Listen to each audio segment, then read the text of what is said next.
Hello and welcome to On the Kerbs. I'm your host, Timo Albers Daily. Joining me for this week's episode of the podcast is Swedish drag racer Ida Zetterström. Ida was born into the world of drag racing, and for her, there was never really anything else that pulled her towards it in the way that drag racing has. We talked about her entire story so far when we caught her recently, from her beginnings growing up around the racetrack to becoming a multiple-time champion, and now breaking further and further into America in order to win there too. It's a naturally flowing conversation that sucks you headfirst into the world of drag racing that fascinates you from the start, regardless if you know anything about drag racing or not. I hope you enjoy our conversation. Hi Ida, thank you very much for being here today. First of all, how are you? I'm very good. Yeah, it's a busy time for us. We're getting ready for 3 back-to-back races over here. But no, I can't complain. This is what I love. So. So get you at the start of this, and who would be at the end of it might be much more exhausted. Probably, yeah. I do feel like it's been an exhausting time just getting everything ready. We obviously haven't been out on track until in August, but there's been so much work for these past 6 months and more. So even though it looks like we haven't had, that much since we haven't had any track action, there's actually been a ton of stuff going on in the background. So there's always all that background work that everyone forgets about all the time, but you definitely don't because you're part of it, and you can't afford to take your time off that one. Very true, very true. First question I like to ask everyone I talk to here is, what first got you interested in motorsport in the first place? So I've grown up in a motorsport family. My parents have never raced the same classes that I have raced through my career, but they've definitely been into drag racing. So I grew up at the track. I've been at the track since I was 3 weeks old. My dad has always worked with teams in some regard.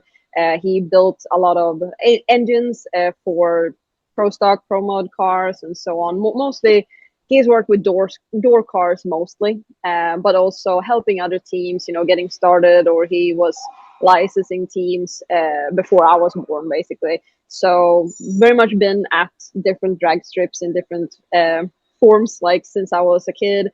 When I was 8 years old, I started racing junior dragster, which was the youngest you can be at that time. So definitely grown up into it. And then the classes I ended up racing, which was from junior dragster to super comp, and then I raced bikes for 7 years, and now Top Fuel has never been the same classes as my parents has been involved with, but the love for racing definitely came from being at the track with them from a really young age. It definitely broke the mold with all of the stuff that you've been doing. And I was going to ask you, why was it drag racing that pulled you into its orbit rather than other stuff? But if you're at the track from 3 weeks old, I guess there was never really much of a choice for you in that one. It just seemed the instinctive way for you to go.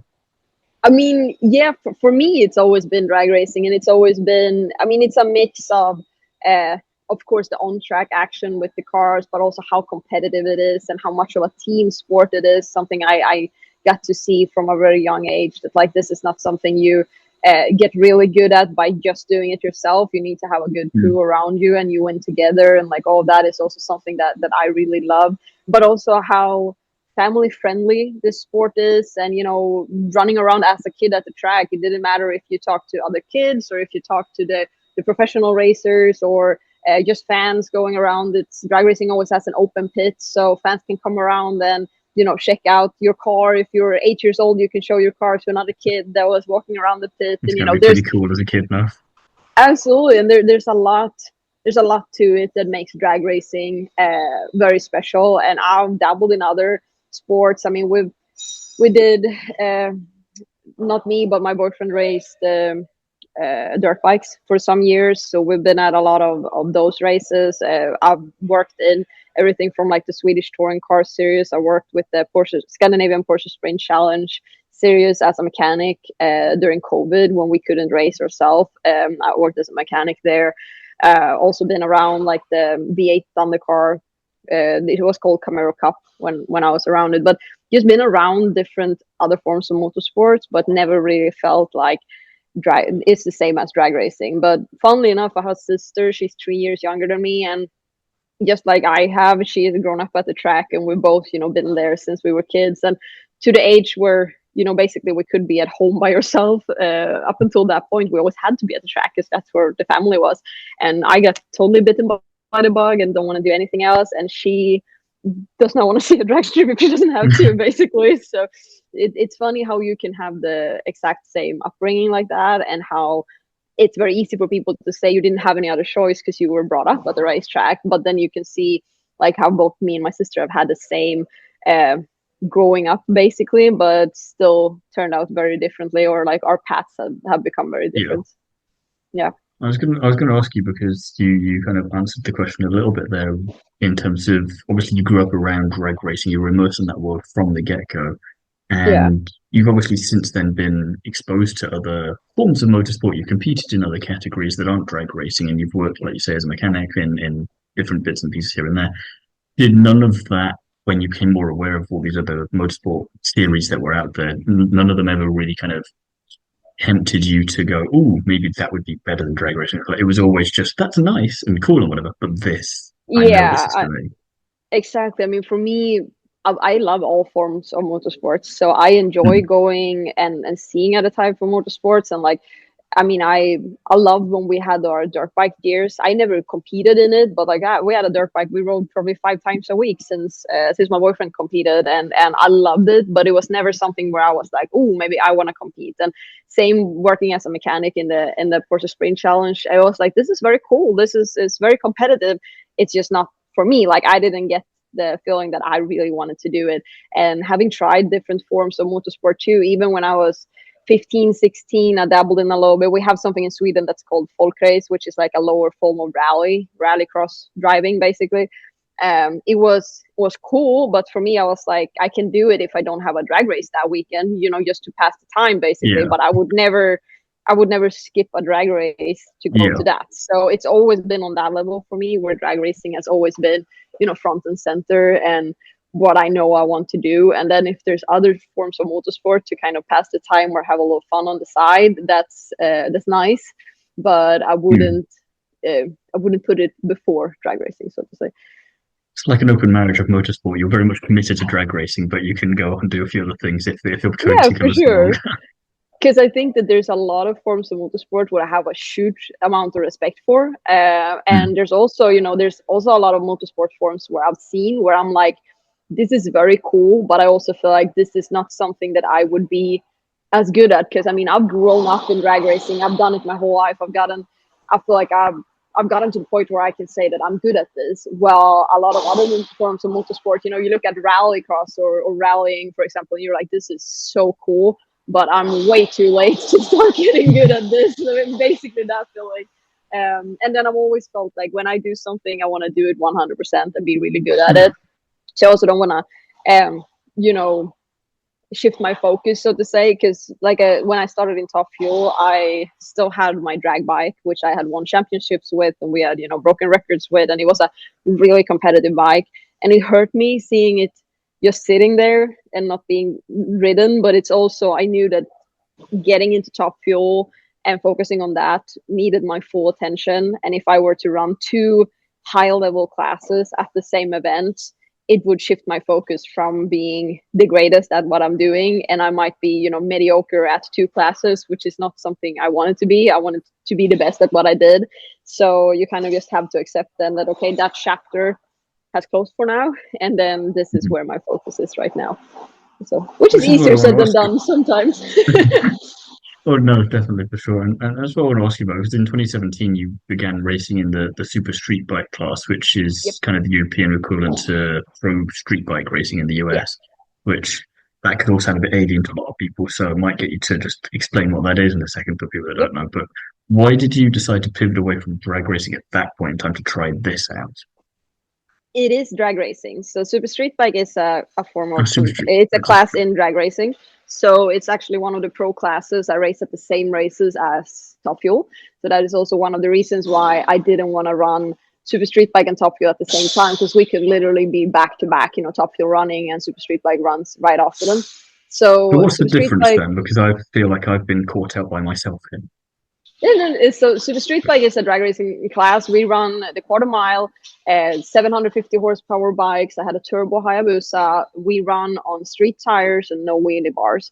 And I've been 688, which was at that time the second quickest in Europe. Right now they're even quicker than that. It's it's progressed a lot, and the rules has also changed a little bit, but that class has moved forward really quickly. I've been 215 miles per hour in that class. It's a very cool class with a lot of action, high wheelies, and really, really tight racing. When I raced, we had real big classes, really big fields. We have been at races where it's been, 38 bikes and only 16 are allowed to run. So, just to qualify is very tight. And it was some of the best years of my life, actually, like racing that class. It's getting into that class. There were not a lot of other women doing it. It hadn't really been any big female name in that class throughout history. There's been women racing bikes, but I feel like pro stock bike has been the most common class for successful women in motorsport running bikes or like in drag racing. So coming into the street bike, which was a newer class, so to say, than pro stock bike, but definitely a class that was growing a lot. I mean, when I came into it, we were trying to run our first 7-second passes like on that bike, and there were a few bikes that were into the low sevens where you looked at that and you were like, oh my god, that's amazing. And then just a few years later, we were running 6-second passes and being at the very top of European racing. Won a championship in 19 and then a Finnish championship in 2020 where it was very COVID affected. So basically the borders were closed. We couldn't run any European or Scandinavian series, but we could run the Finnish series. But that class, it's still drag racing, so I haven't really pivoted from drag racing, so to say. But it's I guess a the bike pivot for class. you was just going from the traditional form, let's say, of drag race to bikes. Was it because you'd had like this because it was just adjacent, you'd seen it around and you just wanted to try it, or what made you want to kind of like switch things up a little and I bit? mean, they're both same form of drag racing. They're still traditional form of drag racing, so to say. It's just that one of them is, of course, 4 wheels and one of them is 2 wheels. And the super street bike class is one of the highest classes you can run on 2 wheels, basically. I had never been the biggest, 2-wheel fan. I mean, I had never raced bikes or so on before. For me, it's always been cars. Yeah, but it was... So my boyfriend was racing bikes. Like he wanted to race bikes, so he bought a super street bike and started in that class. And I didn't race at that time. Like I'd gotten my supercomp license, but I didn't have the budget to buy my own car, and I was outside of the car.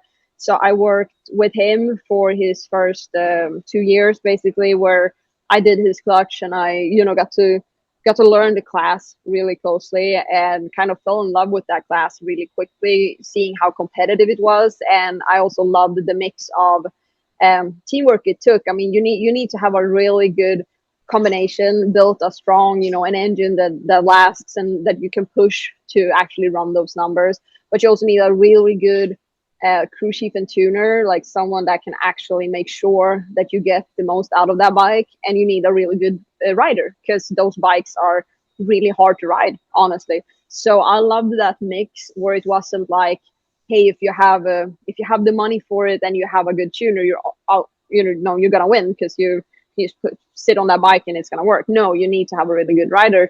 And the other way around, it was also, you could be the best rider, but if you didn't know how to get the bike to run well, you wouldn't win anyway. And I love that combo where you kind of had to work together to find the ultimate package, basically, to go out there and be competitive. And that's basically when I was getting back into racing. Racing cars is very expensive.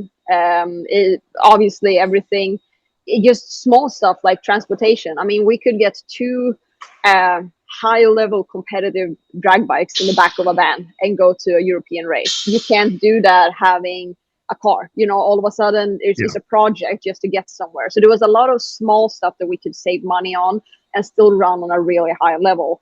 So we built a bike for me to start in the super street bike class.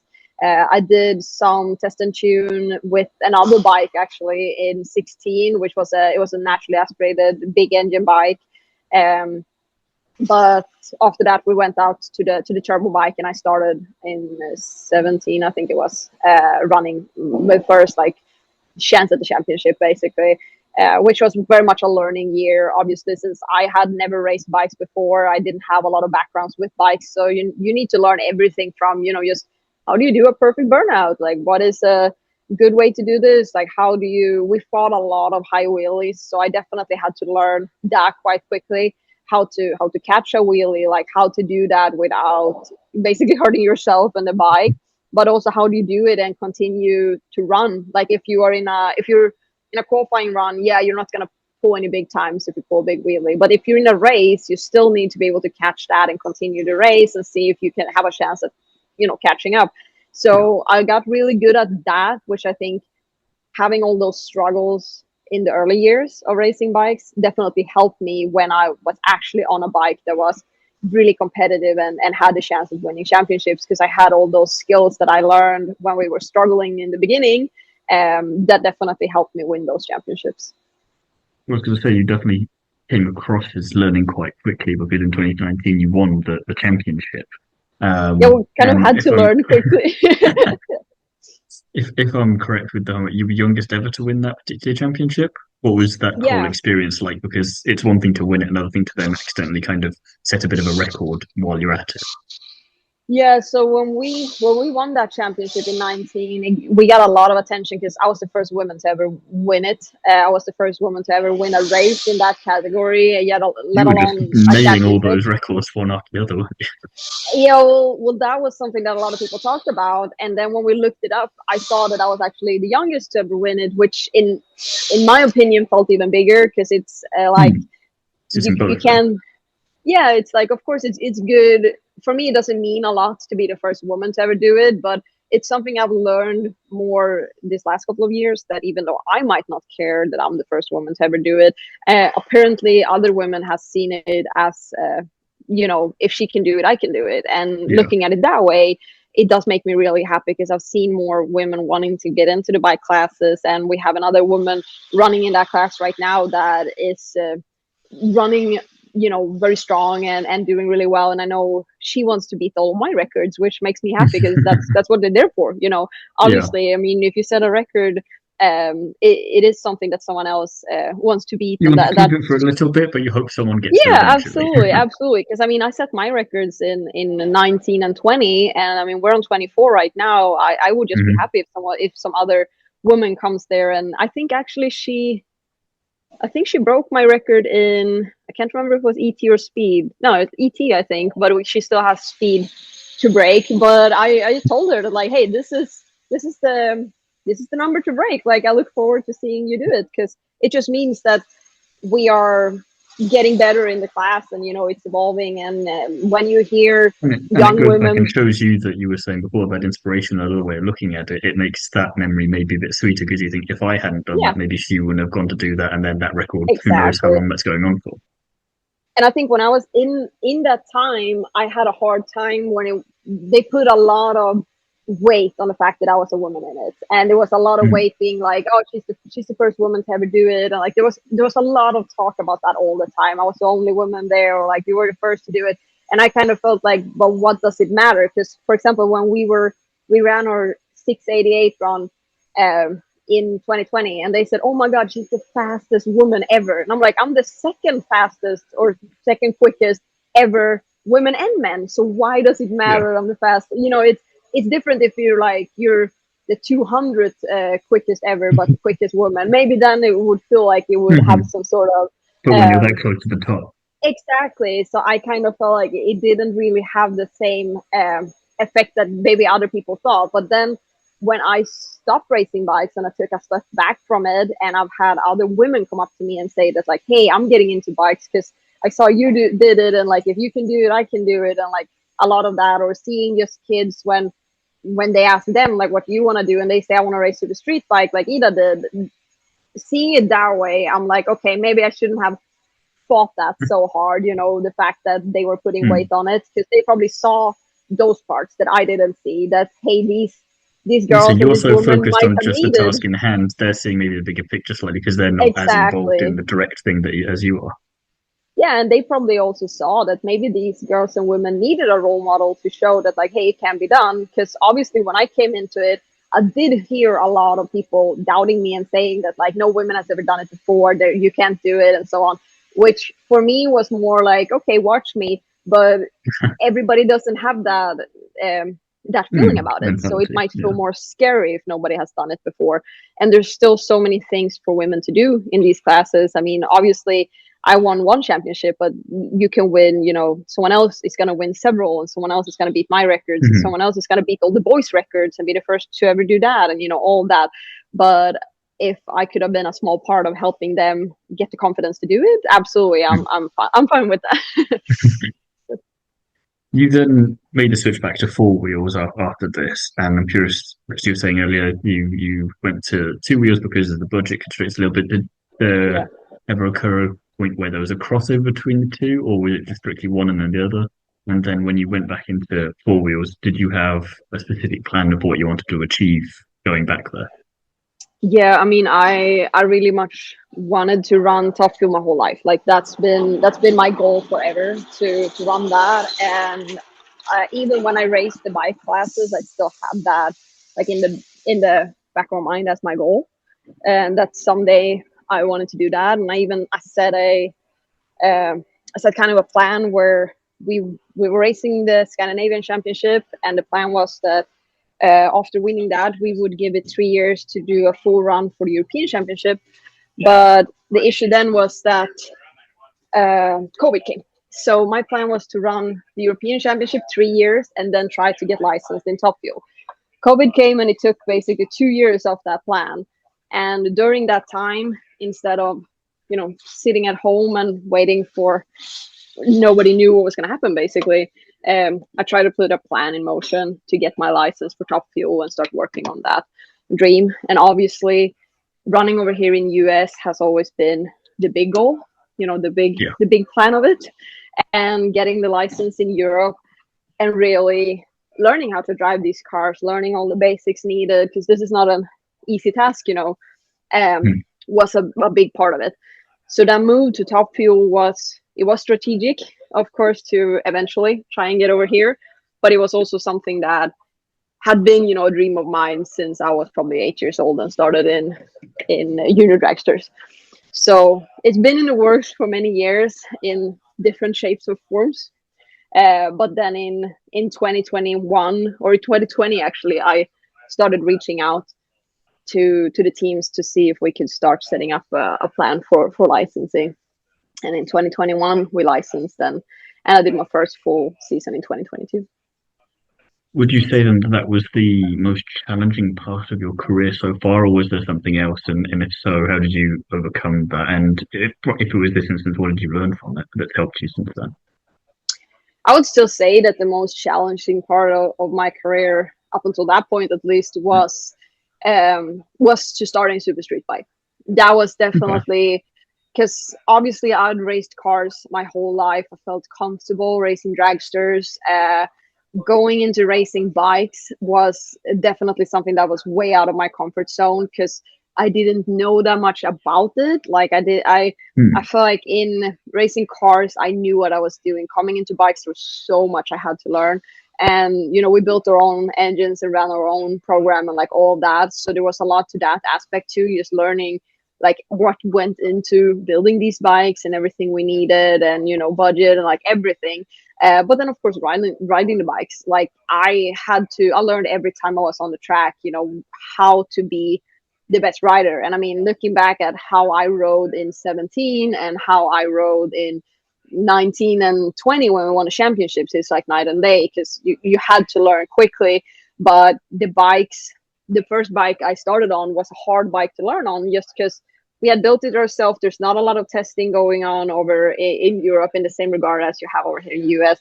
So there was still a lot of small stuff that we had to sort out, which meant that the bike was hard to ride. But I was very, I had decided that I didn't want anyone else to run the bike. I mean, I've seen other riders, especially when they're new, having someone else ride the bike until it's good. You know, they ride it and sort out the problems for you, so to say. And when you get the bike, surely as a rider, you learn less that way though, because exactly you aren't that's getting exactly the experience. how I looked at it. Yeah, and I've seen that happen so many times where you basically get a bike that's ridden in and easy to run, and then you look like a superstar because you go out there and it's very, the bike is running perfectly, but you But if don't something learn goes anything. wrong, then you are Exactly. kind of a bit buggered. And it can also, when we're talking about these speeds, you're running well over 200 miles per hour, and you can easily have a wheelie come up right before the finish line doing 200 miles per hour plus.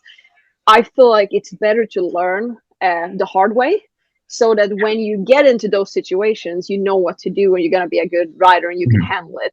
Because I've seen it the other way where riders go on and months can go by and they look like they're a great rider, but all of a sudden they get thrown a curveball and something happens that they don't know how to handle it because they've never been in that situation before. So I felt like I would rather look like the rookie I am in the beginning, and I'll make all my mistakes and There's a people bit of can laugh narrative at as me. well, then. Exactly. But then it's like when I get better, I'm actually going to be good, and I'm actually going to be able to handle whatever it throws me. And I know when I bought a bike from US in 18, and we built our own engines for that, and this bike was a lot better, a lot faster and quicker than the bike I had run previously. And a lot of other riders came up to me and they kind of warned me and said that, like, I don't think you understand the power this bike has compared to your old one. And I kind of in my head felt, yeah, you don't understand how hard my other bike was to run, because it was fighting me constantly. So when I got on the new bike we built, it just looked like it was so easy for me, because we went out of the gate starting winning races, setting records, and just drove really strongly. But it was because I had those years fighting that other bike, which was hard to run, but it also taught me so much. So it looked like it was very easy to run the other bike, but it was actually because I had learned so much and I People only ever see knew that how one to handle aspect it. of it. They don't know about the rest of it. So it kind of it looks Exactly. weird to them, but it's like you have no idea the stuff I've had to go through Yeah. to make it look that easy. Exactly. So, and I mean, I'm very happy about that, because I did feel like I evolved to a really good rider, which was my goal. And yeah, doing that, you might look, you might have to look a little stupid in the beginning, when you're doing all that. But as long as you can be fine with that, rather, you swallow your ego instead of being like, hey, can someone run this so that I will look good when I get on it? Yeah, that might make you look good, but it won't help you in the long run. So we took the harder road, so to say, to actually learn how to do it. But when I learned how to do it and I was comfortable on the bike and I got a good bike, we could actually start delivering and doing a really good job out there. So it was definitely a team effort. Of course, I had a really good program building our own engines, and then also had a really good tuner helping us, find the tune up for the bike so that it was good to run and had, the maximum power that we need on track, basically. But also it's always a good combination about, between the rider and the tuner, to find a setup where the bike is rideable but it's still using maximum power, because you want the bike to wheelie a little bit all the time, but not too much where you're losing you're losing time of it, or like it's too much so you have to basically get off and get off the throttle and try and like handle it that way. You want to find a perfect curve where you can have full throttle all the time and you're using as much power that the bike almost can't stay on the ground, and you want to find that limit and make sure that it time. hits it but doesn't go over it. Exactly, and that's exactly where we're at. And the thing that I feel like was so fun too is when we won the championship in 19, we were still on the old rule book. The old rule book, when I started to learn how to ride these bikes, you had to shift by yourself. We do shift on an air shifter, so like I have a button on my horn, so you shift like that. But the rider have to shift themselves. We were not allowed to have any traction control.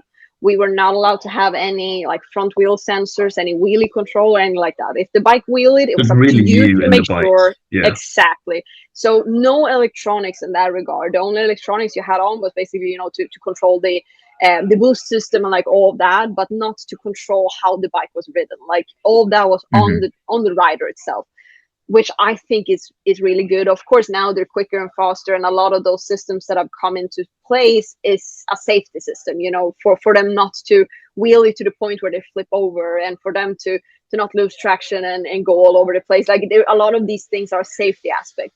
But I do think that when you learn how to ride them the right way, you don't rely on the safety system the same way. Because a lot of riders, if you learn to ride it and you are completely relying on the safety system to do their work, you might not know yourself where that tipping point is, or like where, feeling basically, is this a power wheelie coming in? Is the bike going to come down by itself, or is this the bike being overpowered basically, and it's throwing it up so quickly that that I need to get off it to save this run?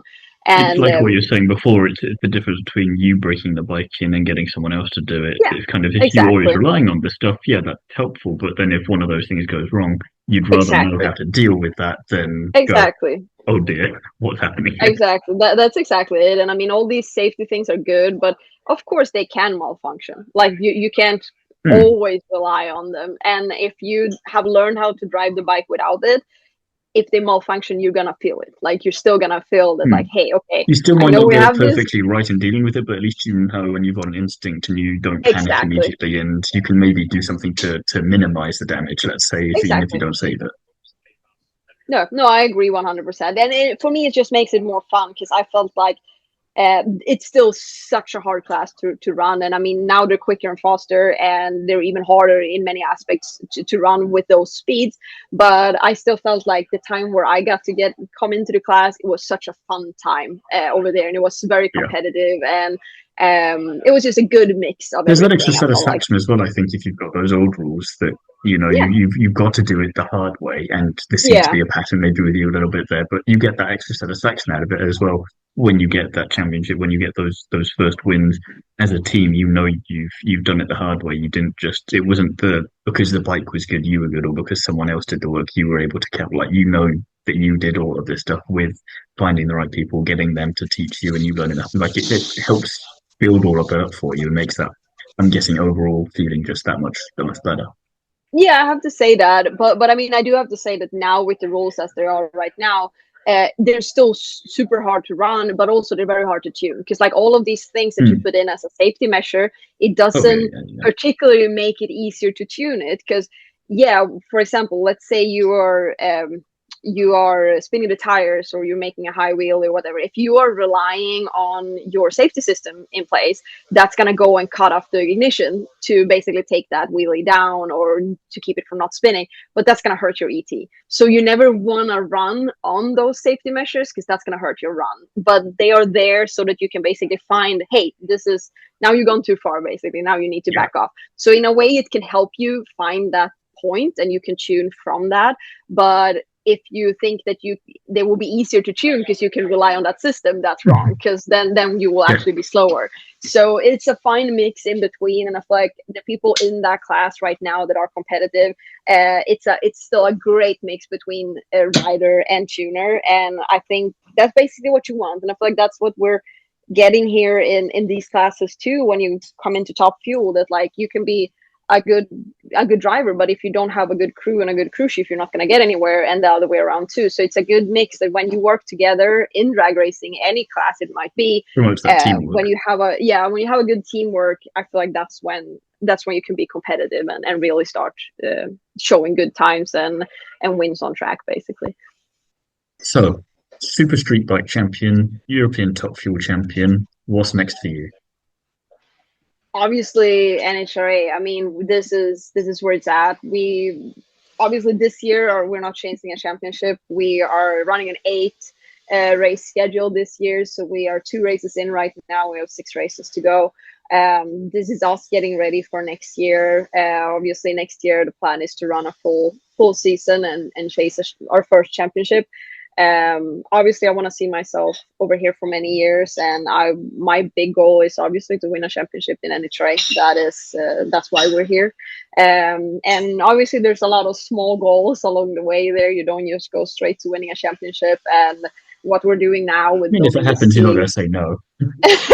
Well, absolutely, you're not wrong. But obviously this is the best in the world. I mean, these are the best drivers, best crew chiefs, and best teams in the world. This is the hardest as it will ever get. And talking to drivers that I've raced for many years, I mean, even talking to my teammate Tony Schumacher that's won 8 championships, they all say that it's never been this hard. Like, it's never been this competitive. Like, we're in a fantastic time where the teams are very equal, so to say. I mean, we have seen back in the days where you have had way higher car counts. You might have, 40 cars coming to a race, but you still knew that it was only the top 3 that were able to perform on a level where you won races.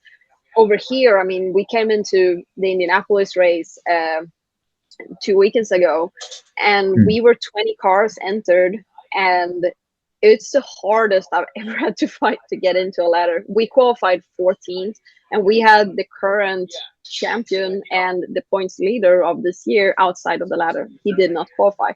And we had some of the best names in the sport, and some of the best teams actually didn't get into the field, which kind of shows how competitive it is and how hard it is nowadays. Exactly. There's no gimmicks in this. Like, it's you definitely need to fight really hard to be able to have a shot at it.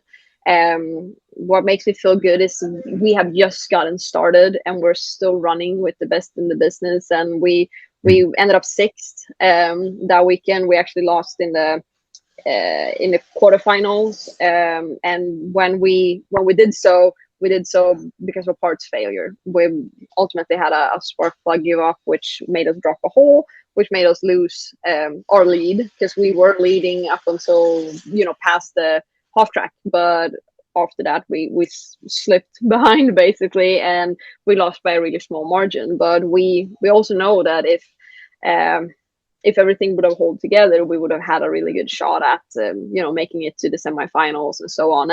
And that basically just goes to show that we're running with the best in the business, but we're right there with them, which is very exciting. Especially since we still have things to work on, and we still have things to get better at as of course as a team, but also with me as a driver. I still have things that I work on, and yeah, it's very exciting. It's a cool time to be here, absolutely, and I hope I can be here for many more years to come. So when you lose because of something like that, is it one of the better ways to lose, I suppose, because you know that as a driver, you didn't yourself do anything wrong. It was just one of those things where mechanical issues can happen to anyone at the best of times, and it's just a bit of bad luck. Or how do you pick yourself up when it's that kind of a reason? Yeah, of course. Obviously, if the driver's making a mistake, that's what's harder for me to take. I mean, if I'm late at the tree, or if I mess up in any way, for me, that's very hard to swallow. I mean, you need to get over it, because obviously you can't be holding on to every mistake you make, because you're gonna make mistakes. Like, that's you can't get away from that. And if you carry it with you, you might make more mistakes, or lose your edge for the next race. Yeah. So the thing is that, like, if you as a driver make a mistake, that is way harder to swallow. I mean, in this, I got a head start on him. I knew I was out in front, and I knew we had the power to stay there if this wouldn't have happened. So this was actually one of the easier things to swallow, because going back looking at it, I said that to the team too. I would have been more disappointed if we would have had all 8 pipes lit, and I ran a new personal best, and it wouldn't have been enough, because that just goes to show that, like, hey, we're not good enough. But in this, it's a lot easier to look at it, because it's like, okay, shit happens. Parts do fail sometimes, and it's just one of those things. But looking at it on paper, we're like, we are good enough. We should have won this race. But, like, you can always say would have, should have. That doesn't matter. But looking at it on paper, if everything would have held together, we would have been good enough. And, like, I did my job at the tree, and we had a good enough car to win this race, which makes me feel good about it, and which also makes it a lot easier to swallow, because it just shows us, like, hey, next time, if we can get this to hold together, we can win this. There's every chance. So it's a lot easier to swallow than it would have been if I would have come back and seen that we pushed the car to the limit and it wasn't enough, because that would have just gone to show that, like, hey, we're not there yet. But looking at it now, I feel like, hey, we're there. We just need a little bit of luck, everything holding together, and just another time it might have been our turn, So that is actually one of those things that are quite easy to swallow, just because in this sport, things like that's gonna happen. Like, parts are gonna fail, like, and it's just one of those deals. So for them, you've got like you say, 6 small races that you've got to do for this season as prep. You were saying about these small goals is that you're trying to achieve on your way to getting the ultimate goal, obviously. Yeah. What are you gonna if you at the end of the 6 races and you're looking back, what has been a successful time for you? What are you hoping to achieve with these 6 races that you look back and go, yep, that's gone as good as I wanted it to, and I'm satisfied. I mean, I obviously you want to go more rounds. I mean, our first race, I ended up in the semifinals, which was of course a great way to start, especially since we're, like I said, we're racing with the best in the world, and we're just coming out with a new program that's we still have a lot of room for improvement. So obviously we want to do that more. Obviously, what we all want to do, we want to win a race. Like that would be something if we can look back at this and seeing that we did win a race this year. Absolutely, that would be the biggest goal. But also, as long as we can stay consistent, I mean, I obviously want to win a race, but if we were to make more semifinal finishes or even, further than that, and just showing that, we're not good just one time, we're constantly good and we're constantly getting better. That's the message I want to show, that like we can continue to go rounds. We've been qualifying. We qualified in the 14th spot both of our first races, and we want to improve on that. I mean, I would love to see us qualify in the top 8, which is we have 16 cars racing, which means that the top 8 is the fast half of the field, and that is where you ultimately want to qualify. But also, as it is right now, this is, like I said, this is the hardest it's ever been. Even qualifying 14th is good as it is right now, but obviously we want to get better at it. So we want to keep moving up on that list as quickly as possible. And obviously for me, I want to see myself and the team just feeling that you're confident in the car, because there's always small stuff we're changing right now to make me feel even better in the car, because we had a limited amount of testing, and going out to the races, you still feel small things where it's like, hey, I would like to change this a little bit, or hey, can we move this around, or whatever it might be. And I know that when you find the perfect setup with all that, and you don't have to think about driving the car, you just do it, and everything just feels like second nature. That makes you really, really good, because that's what I had in Europe. Getting into that car, I mean, I drove my car in Europe 3 weekends ago. I hadn't sat in the car in over a year, jumped in, and you just drive it. Like, you don't even have to think about it, you just do it, because it's like you've done it for so long, and that's the point you want to get to. And we want to get to that point as soon as possible, because if you can have that going into next year chasing a championship, you can go into the year feeling confident that you can work on having a quick car, having good reaction times, doing all that, but you don't have to think about the actual driving part of things that might feel different or so on. So I think that all those small things that might not show as much on a time slip or so on from people outside is still very important to me, because that's what makes us feel as well a little bit good with the driver. If you're not worrying about all these little bits and pieces because you've nailed them, then not that you're not focused already in the car, but it just frees up a little bit of extra space in your mind that you can dedicate extra brain power to just fully committing to whatever race you're in. 100%. And I mean, there's so much to it that can make you a better driver, and a lot of it is, of course, like how you treat yourself, with sleep and exercise and food and like all of that. But it's also all of these things, like your mindset going into a race, like how you're thinking about qualifying, or how you're thinking about race day, but also what you're thinking about in the car, how much in your head you are, or like how quick you can react to the tree has a lot to do with like where your mind is at. So a lot of those small things can make you a better driver, and that's of course where I want to be, because that's what I can work the most at, being the best driver possible. But the same as when I race the bike, the connection between like the driver and the crew chief is very important, because if there's things that I think can improve like my reaction time, or even the car's reaction time, or whatever it might be, that's something we need to communicate about and work on and so on. So I think there's a lot in this sport that is happening behind the scenes that people don't really realize how important it is, because obviously you look at it and you're like, oh, you go down the track and it's this and this amount of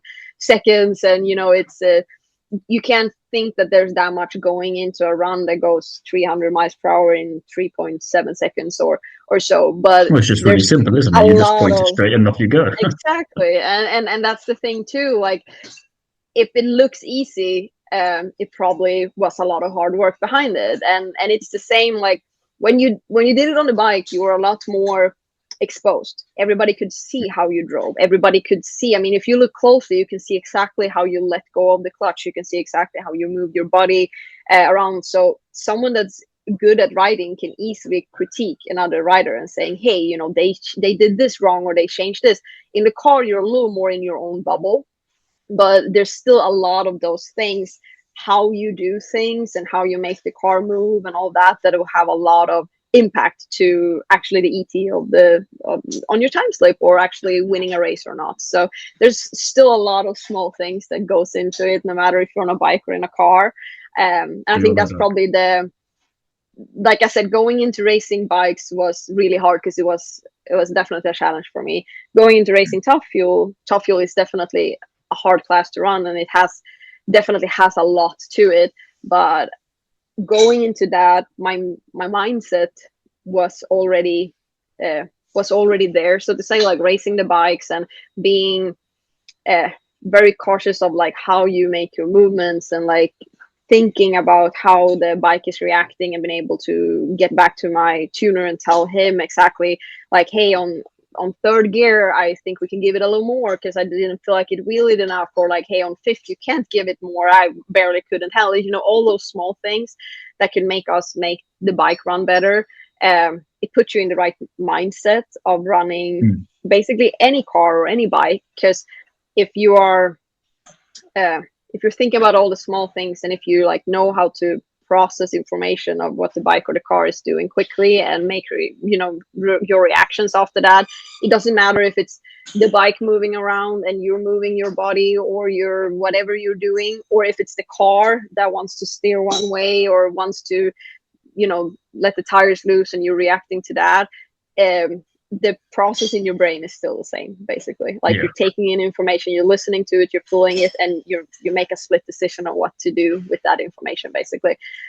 So I think that running super street bike and running bikes on that high level definitely helped me be ready to race top fuel, because I feel like as a racer, I learned a lot, and I was ready to be a good racer in top fuel, which I think if I were to have gotten straight into top fuel, I probably would have thought it was harder than I thought it was after super street bike. Again, from a narrative perspective, you can look back and go, oh, that I wasn't sure about it at the time, maybe as much, but it's really worked out in the long term, because you've got this exclusion, kind of the same way as if you hadn't raced with the old rules with the other category, you might not have felt as confident here, and you can pull all these strings together, you can bring it all, and then you can apply it all here, and if and when you get that championship, you can go, I wonder how critical some of these things were, and it's nice that it does it builds and builds and builds and builds, and then gets you there. And there's that extra satisfaction knowing you did it the hard way, but you got every little bit and piece out of it to get you there.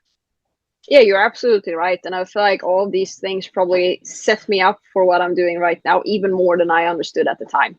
Because I don't think that parallel between super street bike and top fuel wasn't that clear to me until I actually got into the car, and I was like, man, I have so much that I learned from that I can actually apply to this. And the other thing is too, the mental part of being a rookie and learning in front of all these people, because when you're racing in Europe, you can't go and license on a track where there's no people. Like over here, the teams usually license, they rent a track and you license there are no other people around. We don't have that opportunity in Europe. I licensed in front of 40,000 people on a grandstand on a big event. And that was the first time I ever sat in the car, or the first time I ever sat on the bike. And when I did it on the bike, I was so nervous. And there was, you look up and you see all these people and you're like, oh, I don't want to mess up. And then, of course, you do something. I had a high wheelie on the point of, tipping over, and then went straight down. But then it was like, okay, we've done that. I've tried all of those things. So when I licensed in top fuel, even though there were 40,000 people in the grandstand, I could not care less. Like I didn't even see them. So a lot of those things that, it has nothing to do with top fuel, but it has everything to do with learning a class again, being a rookie, learning But this time I was a lot more comfortable in that role and didn't have to think about it the same way as I did the first time, where all those things played a big role in it. And this time around, it was more like, yeah, I just felt ready for it, and I couldn't care who was there or who wasn't, Perfect mindset. Then I think there, as well as it's all as much as you say it's about these little things and helping you perform. It's in that mindset as well with it, and kind of you didn't even see the crowd that time because you're not even bothered by it. Like, yeah, there's people. Of course, there's people. Let's go and do this now. Exactly. Yeah. No, I agree. Few shorter questions just to finish things off, then one of which being semi-motorsport related, because I saw this and I was intrigued. So, Ida Zetterström Creative. Tell me a little bit about that and your ambitions for what you want to do with it. So basically, that was a company I started in, let's see now, 2021 or 20, I think 21. So, I worked as an electrician for many years. After that, I went into management on that same company. I worked with electrician and plumbing, and also managing a store over there. We did a lot of like bathroom renovations and a lot of stuff in that heating solutions and so on. But working in management and also having working with a lot of people basically employed under me, I had a hard time being away more. And as COVID came, it made it harder to race, because when we went away, we always had to be in quarantine before and in quarantine after. Even when I licensed for Top Fuel, I had to be in quarantine for 2 weeks before we even started the race. So I learned quite quickly that it was never an issue at my work, but I didn't want to come to the point where it became an issue. Like I wanted to, I had worked at that company for many years. I had really great colleagues, and I felt really good about everything I had done there. And I didn't want to leave because I couldn't, do my work properly. I wanted to leave because I was just embarking on this new adventure, basically. Yeah. And I knew that, Top Fuel was what I wanted to do. And I still had my super street bike at that time. It was still very, COVID affected. So I started my own company. I started Ida Zetterström Creative, where I worked with marketing, social media, website design, and so on, which I also did a bit before, because obviously I've run my own social media for many years. I've done that on the side and also helped just like coach some of the other teams and drivers in Finland or so on to help them, find their way in that. But I also manage like the social media and the website and all that for the company that I worked on before. So when I started that company, I actually had a few clients already that had said that if you're starting a company, we want help with your services. So that was good. I had a little client base when I started, but it also gave me a chance to do a lot of other stuff. So that's the year where I worked with the Porsche Sprint Challenge team as a mechanic on their side. So I did that. I also started working on the local radio station. So I did like a morning show, like co-hosted a morning show. I've also done, I was doing pit commentating for the Swedish Touring Car Series. It just, obviously you don't get rich from racing, and I had sponsors, so it's just enough covered my racing, but it didn't cover anything for myself, paying myself. So I had to make sure I had an income so that I could pay, mortgage on our apartment and, food, even though it didn't give me a fat salary, but at least I could make sure we could survive. We could, yeah, exactly. So that's basically why I started that company. And no, it's been working really well. But obviously now when I moved over to US, I can't be doing both. So right now I have the company, but I'm not actively running it right now. Yeah. And then saying about you're over in America, I'm curious, what one thing you prefer about America over Sweden, and what's one thing you prefer about Sweden over America? Well, for what I prefer here is basically racing. It's so big over here, like that. I mean, that's why I'm here. So obviously, racing in Sweden has always been good, and all that. We have a really good car culture in Sweden, but obviously, racing is at the highest level over here, and everything is a lot easier over here. All the shops are over here. If you need parts, it's very easy to get it for the next day. While in Sweden, we had to order it weeks in advance at least. And, it just makes it easier to race over here. So that is definitely the big plus over here. But I don't know. I miss the food back at home. I do. Yeah. Like there is a different food culture. So it's say in Sweden, and not to mention like candy. We have really good candy in Sweden.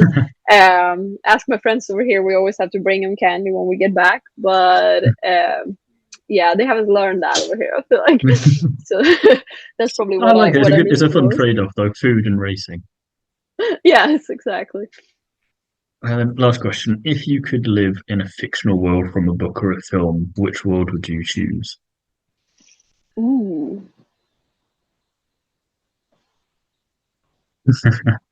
Always the I don't know. non-motorsport questions I that get I people.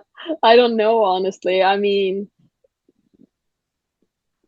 would have to be something racing related. Yeah, some racing movie. I don't know. Fast and Um, Furious, maybe.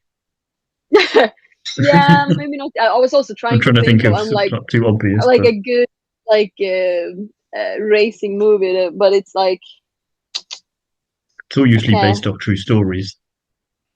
Yeah, yeah. I can't. I can't remember what they're called right now, but probably some racing movie that I would. I honestly can't We remember any can't get away name or from the anything like racing, is that. what I'm learning here, basically. Yeah, The yeah. furthest we can get away is That's food. yeah. That's just, I want to live where we have racing around, so that's obviously where I want to find myself. So. It's a good place to end it, I think. She's very much fully 100% dedicated to the racing, no matter what. Yeah, I Well, mean, moved across the country for it, so, or across the world well, you for it. know, So true. yeah, for sure. Well, I want to thank you very much for taking the time to chat today. I appreciate it, and Thank wish you. you the best of luck with the last 6 races and maybe some others that turn up later. Who knows? And Thank you. can't wait to see you become champion at some point in the future. Thank you. Yeah, for this year, actually, this there's only 6 races left. Like we are Yeah. running the rest of the year. There's no more this year, and then we're aiming for full season Mhm. next year. But we're running all of them this year at least. All of the what's left. So. Thanks again to Ida for taking the time to chat. Wishing her the best of luck for everything in 2024 and beyond. Details of where you can find both Ida and I on social media and everywhere else will be in the description of this episode, so do go and check that out. Thank you for listening, and I'll see you again soon.